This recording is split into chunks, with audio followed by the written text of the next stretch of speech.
The country right now is probably more divided than it's ever been, and the number one divisive issue is Kirk Jerome Ezekiel Cousins, a Vikings quarterback, especially amongst the Vikings fan base.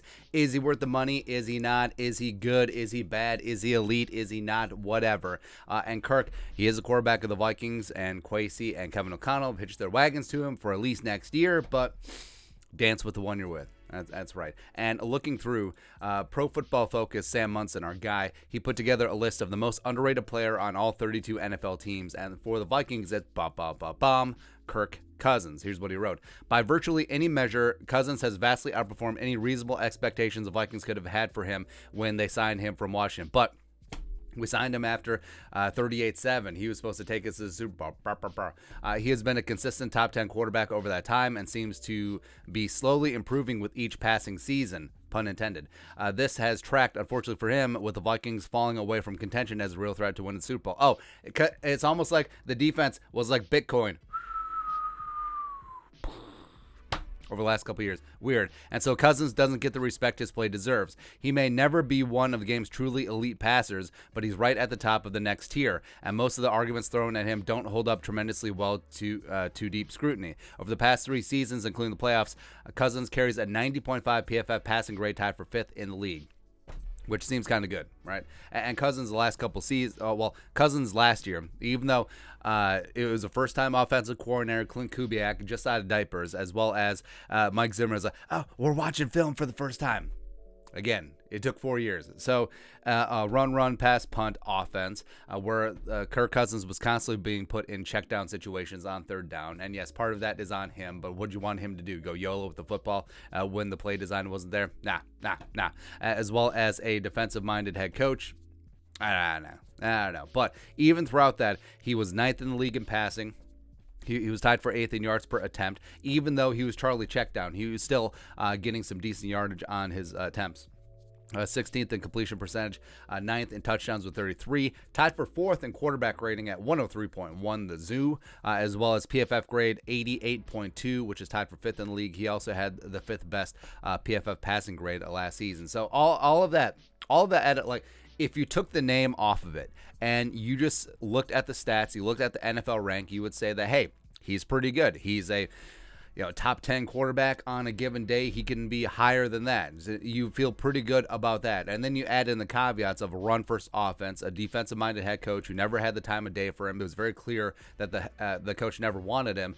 And you're like, oh, it's not bad, right? And then you add in the fact that Garrett Bradbury was his center and the Vikings have had interior pass protection issues. You're like, oh, okay, now I understand it. Now I get it. But then if you just put the name back in with Kirk Cousins, everyone loses their mind, man. And it does all come back to money with Kirk Cousins. But as of right now, I mean, Kirk is the, what?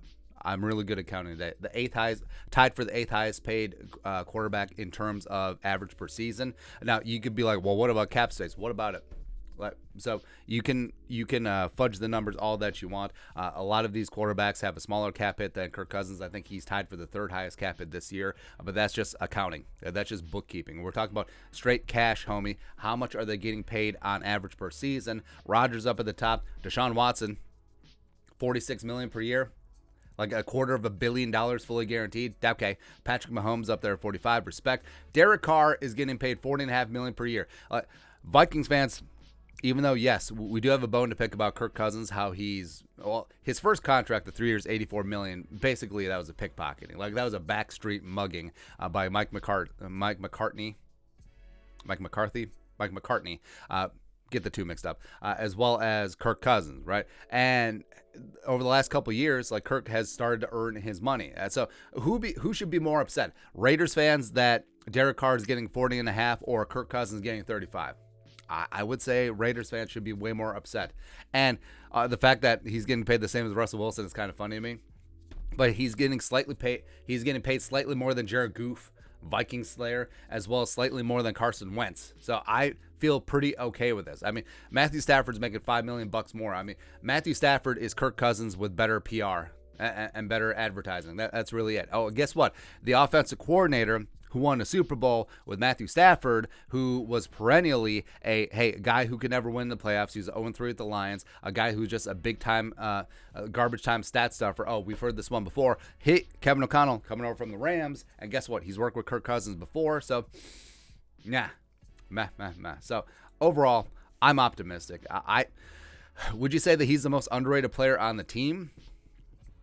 I mean, I guess you could legitimately make the case. I would say the most underrated is probably Brian O'Neill. We'll get to Brian O'Neill in a second because so as much as we love PFF at times, we hate PFF at times because they completely trash Brian O'Neill in their tackle rankings. But that's an argument for another day. But could you say Kirk Cousins has been underrated? To a degree, because he is shat on so much, both by the national media jabronis, by the local media jabronis, by some jabroni fans as well. And he's fine. Like, let's not put a lipstick on a pig. I'm not saying that he's an elite quarterback, but he is what he is. He's a top 7, top 8 quarterback.